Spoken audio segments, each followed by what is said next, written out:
Meanwhile, net migration into the UK hit a record high of 745,000 people last year, according to revised estimates from the Office for National Statistics. That's the size of Birmingham in 1 year, and there was a little revision upwards from 600 and something thousand a few months ago. The revision was the size of Grimsby. Net migration refers to the difference between the number of people coming to live in the UK and those leaving. And looking at the new figures, what you see is a massive spike in immigration since 2021. And that's what's causing the experts and the politicians to scratch their heads. So there would be the end of pandemic-related travel restrictions, one factor.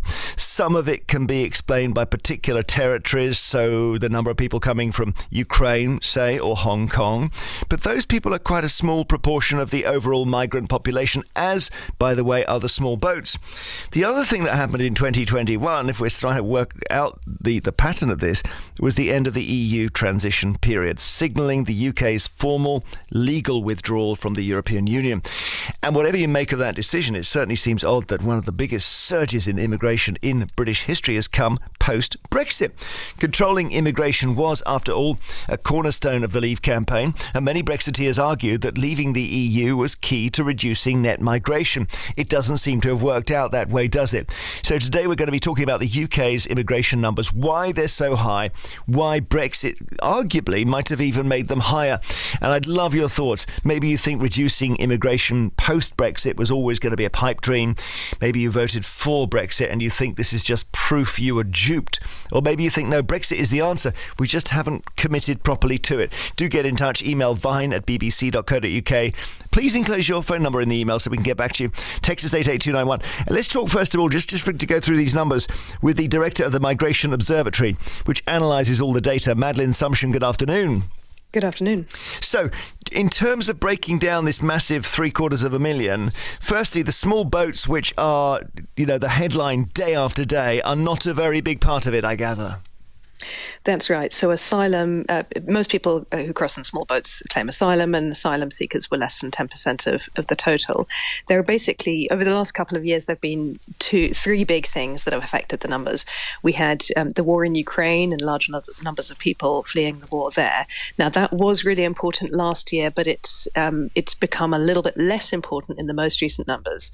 What we do see continuing to be important across the last couple of years is international students. That's the biggest single category of people coming in, and also people coming on work visas. And the biggest component there is people coming for the health and care sector, particularly care workers. We've seen a lot of people getting visas to come and provide care to elderly people in the UK. So in terms of what's legal, pretty much all of it is lawful. If asylum claims may be denied, that doesn't mean the person arriving is breaking the law. There's not a massive issue of illegality in these numbers.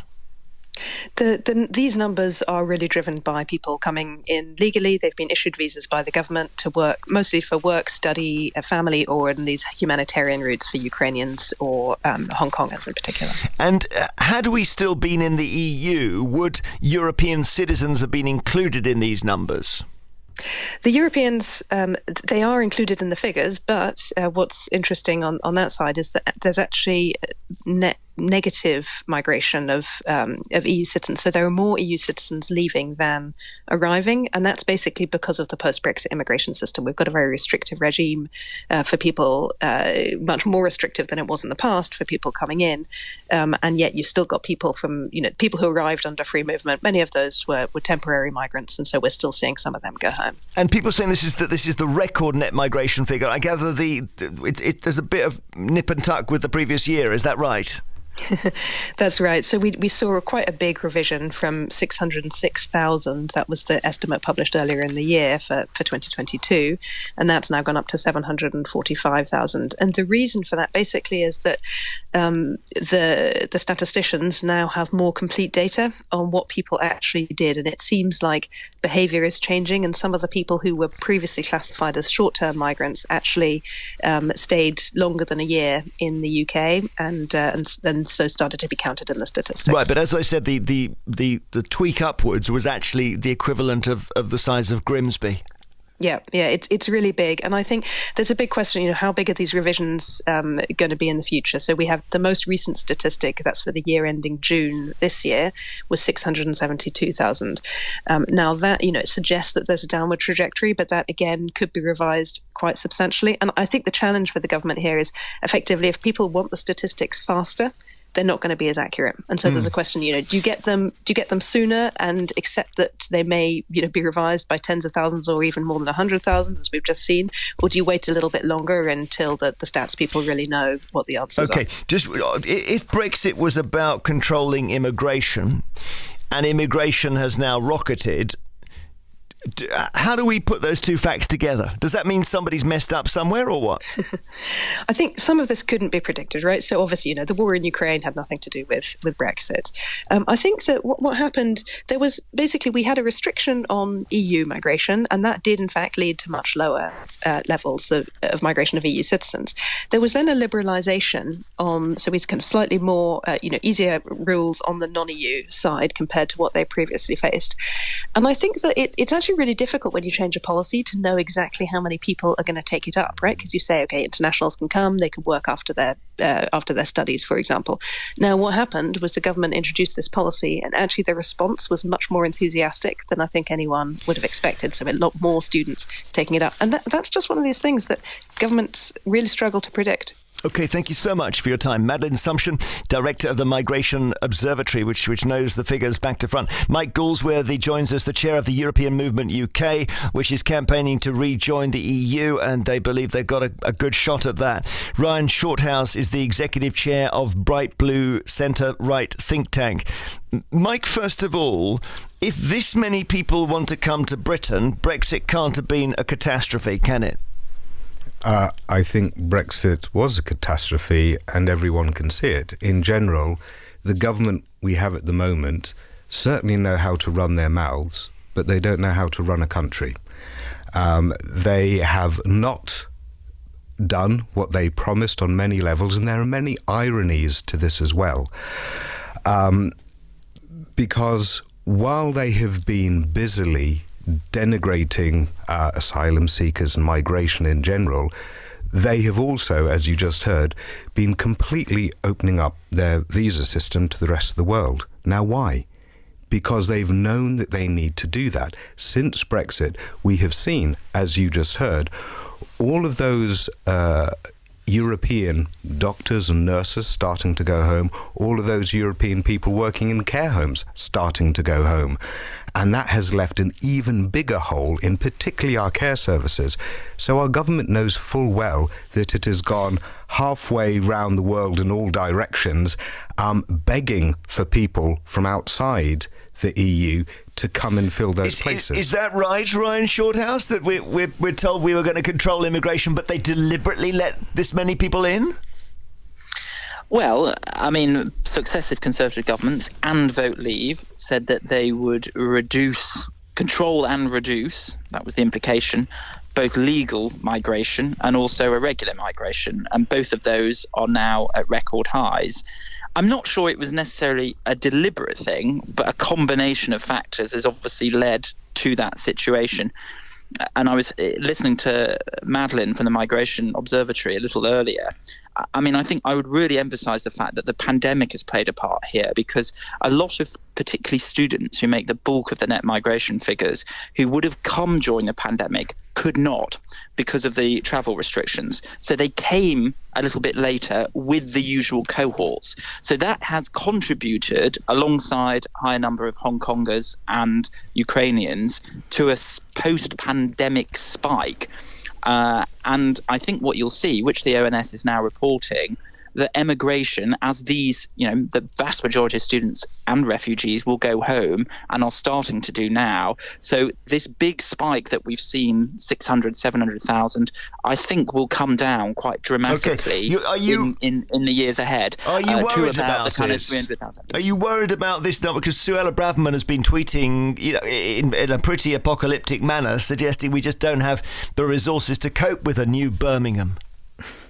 Well, look, it's a balancing act with immigration, isn't it? Because there are skill shortages in the economy, including in health and social care, where many of these visas have been applied. And also the very measly growth forecasts that we have over the years ahead are actually being propped up by the large levels of migration that we've seen in recent years. Yeah. However, having said that, it does make sense that larger numbers of people put pressure on public services and infrastructure, including on our housing market, which, is now projected in 5 years to go up considerably more, which, if you're a young person under the age of 40, is making it much more difficult to buy a house. And high immigration is a contributory factor to that. So I don't have the sweet spot of what's the right level of net migration to get that balancing act between good for the economy, but don't put too much pressure on public services. But it does strike me that 600 to 700,000 is quite an eye-wateringly high amount. Okay. Yeah. Mike Galsworthy, if we rejoin the EU as you wish, Mike Galsworthy, we will end up having basically an open door to the rest of the EU. I guess I don't know how it would happen, but we would have more people coming in, wouldn't we? Well, first of all, it's not open door, but I would like to start with challenging what Ryan just said there. Please do, yeah. Which is this common notion, and Suella Braverman put it out in her tweet. I think I've got a copy here. This equivalent of Birmingham is kind of like, oh, come on. Like, we have 40 million tourists everywhere. Every year. I mean, that's like 5 Londons. Where do we put all of them? Completely ignores the natural absorption capacity that we have. And then can we absorb Birmingham every year if they all stay? Yes, you can, because they don't just come over here and sit around in the streets, sure, I'm not suggesting that. Because and this is the fundamental thing that I want to challenge, which people say far too lazily. People come here to be productive in our economy and help in our economy, specifically where we ask it. Whether they be people who actually build houses or people who work in our NHS or the care systems, without them would fall over. One of the biggest ironies, let's look at the NHS here, was that when we had Brexit, all this notion of, EU citizens, they're straining our NHS. They're 5% of our population, whereas they were 7% of our nurses. So we voted for Brexit, and then that proportion of nurses, which had been rocketing up to fill our gaps, plummeted like a stone, and that's when we had to go around the world begging for other people from around the world to come in. So if we were to go back in the EU, there are various things that would happen. First of all, free movement we would get again as UK citizens. Look at what's just happened. We've thrown away free movement, our rights to go and work and travel freely around the EU. We've thrown that all away. Our small businesses have thrown away the rights to just hire for this, which is a replacement of EU workforce with non-EU workforce, which has also shot up. Okay, thank you. If we were to go back in, we would get back our free movement. Free movement also has a visa-free travel period, and then you have to prove that you've got work. And then also we'd be working with our fellow EU countries on shared issues of immigration. I've got to go back to Ryan. Ryan, okay, that's quite a big speech about why the answer to this is to go back into the EU. What do you think? Well, look, I think the democratic result from the referendum was to leave the European Union. And I think part of that was the feeling that there wasn't a sense of control over migration, and free movement was contributing to that. So, I don't think that result can be ignored, but I do accept what does that mean? But I do accept that people see that Brexit hasn't gone to plan. And people want a new direction and a new relationship with Europe, whether that's rejoining the EU. I don't think that's where the public are at this moment in time, but I do think that's exactly where they are. But I do think there needs to be a closer collaboration with the EU, particularly on economic matters. It's the first time I've interviewed someone from the Bright Blue. Hang on, your Bright Blue centre-right think tank, and I don't know where you stand on Brexit. So make it clear, please. Well, my point is that there was a referendum. People voted to leave the EU. That, yeah. I don't think the relationship we have at the moment through the agreement that Boris got with them is great for our economy, and that's showing through statistics. So I personally think that the government need to work on a closer relationship, and then going into the 2030s, I would look at things like the single market and EEA EFTA membership. I think that should be on the cards, but I don't think the public are there at the moment. I think that's something for the next decade. Sorry, it's just the first time I've interviewed Bright Blue, and I just wanted to know where you were as the next, I guess, generation of Conservatives. Thank you so much, Ryan Shorthouse, Executive Chair of the Bright Blue Centre-Right think tank, and Mike Galsworthy. He is unashamed and unequivocal about rejoining the EU to sort all this out. We will talk some more of these net migration figures. May not be a worry. They may be Brexit related. We can't really work it out.